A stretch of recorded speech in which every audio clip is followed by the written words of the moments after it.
Selamat datang di video ini. Jadi pada video ini kita akan sama-sama belajar tentang teks persuasi. Sebelumnya, apakah ada teman-teman yang sudah pernah mendengar kata persuasi? Oke, kita langsung saja ke pengertian teks persuasi.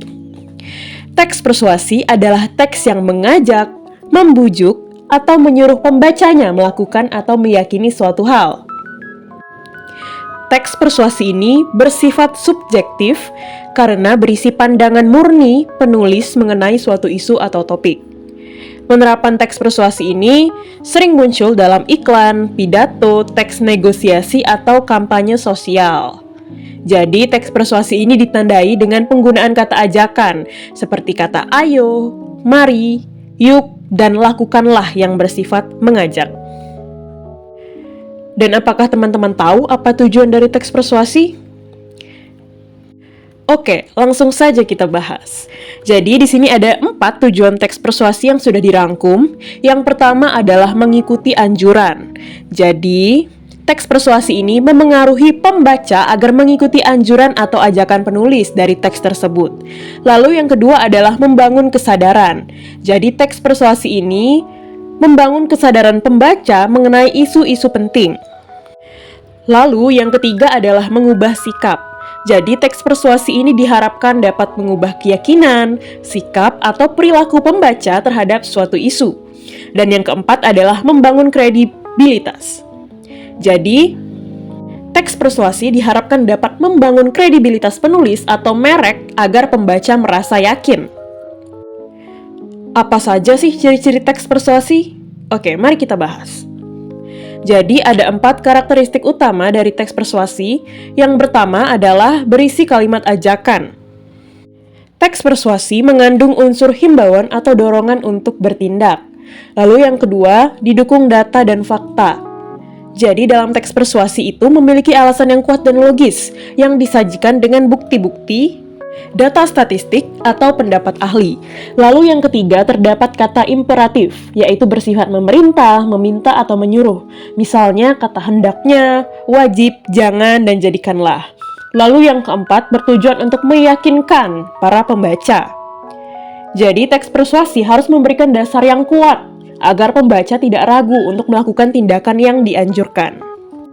Lalu kita akan mempelajari kaidah kebahasaan yang ada dalam teks persuasi. Yang pertama adalah kata penghubung argumentatif. Jadi kata penghubung ini digunakan untuk memperkuat argumen.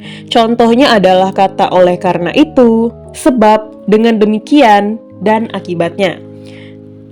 Lalu yang kedua adalah verba mental atau kata kerja mental, yaitu kata kerja yang melibatkan respons atau perasaan. Contohnya, kata mengira, menduga, mengagumi, dan menyimpulkan.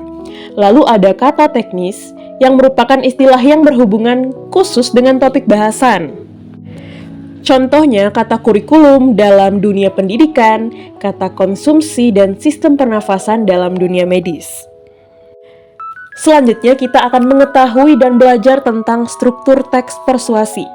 Jadi, ada urutan penyusunan yang baku yang biasanya dipakai dalam menulis teks persuasi. Yang pertama adalah pengenalan isu. Jadi di sini itu menyampaikan pengantar atau isu yang menjadi dasar tulisan. Yang kedua adalah rangkaian argumen yang berisi pendapat penulis dan penyajian fakta yang memperkuat argumen terkait isu. Yang ketiga, pernyataan ajakan yang merupakan bagian inti teks berisi dorongan atau seruan kepada pembaca untuk melakukan sesuatu. Dan yang keempat merupakan penegasan kembali yang menutup teks dengan menegaskan kembali pernyataan-pernyataan sebelumnya. Sebagai simpulan,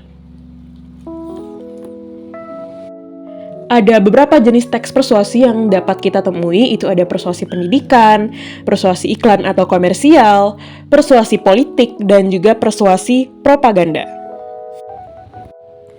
Jadi ada beberapa tahapan untuk kita dapat menyusun teks persuasi dengan efektif. Yang pertama adalah tentukan topik terlebih dahulu. Lalu yang kedua adalah mengumpulkan fakta. Jadi kita melakukan riset untuk mendapatkan bukti kuat dan akurat.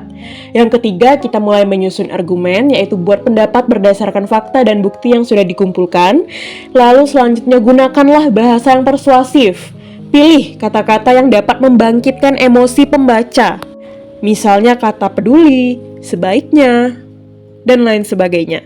Lalu yang terakhir, kita merumuskan ajakan dan solusi. Ajakan ini disampaikan dengan jelas dan tegas, disertai solusi yang konkret. Baiklah, itu saja penjelasan mengenai teks persuasi. Semoga kalian semua dapat memahami teks persuasi ini dengan baik dan dapat mengajak orang lain untuk berbuat hal yang baik ya. Terima kasih sudah menonton.